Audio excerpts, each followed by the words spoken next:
Some Americans began this week having rip-roaring good fun celebrating the country's birthday. Other Americans got out their birthday suits to celebrate their independence of clothing. As CNN's Jeanne Moos reports in our different story, no group knows better how to let it all hang out. Why be a prude? Go jump in a lake. Nude?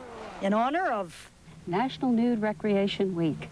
Be prepared to see a lot of feet and a lot of faces in this story, because uncovering all of the naked truth could be too much for TV. Don't move your towel.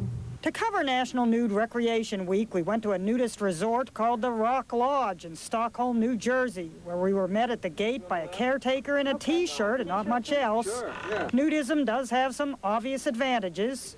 It's very easy to go away for a weekend, just a small bag.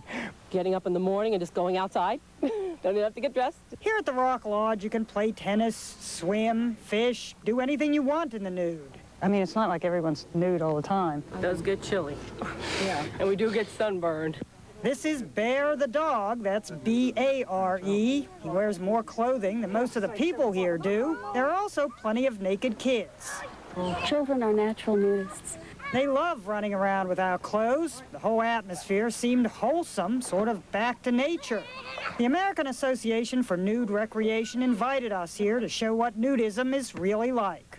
It's a paradox, and yet it's one of the truest things I've ever found, is that where the body is more in evidence, it matters less. Susan Weaver wore clothes, so she'd be on an equal footing with us. Her first exposure to nudism was when friends coaxed her. Want to try a nude beach? And I said, well, I'll go, because I love the beach, but I'm not going to take my bathing suit off.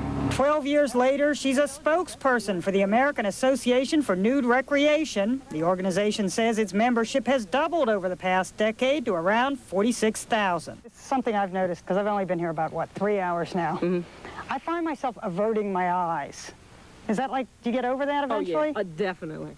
The mood is anything but sexy. The bodies come in all shapes and sizes, with and without scars, young and old.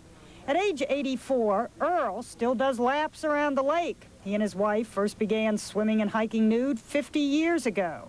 I can still remember how strange it felt the first time we did, though.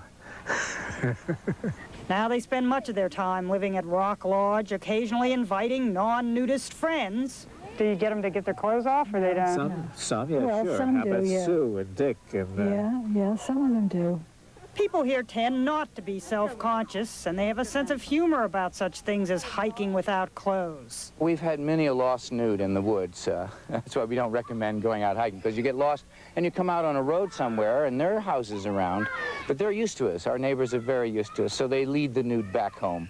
By the way, they call us non-nudists cottontails. The bottom line, nudists say they feel closer to nature and each other. What is so great about taking your clothes off? It feels good. It's a fantastic stress reliever.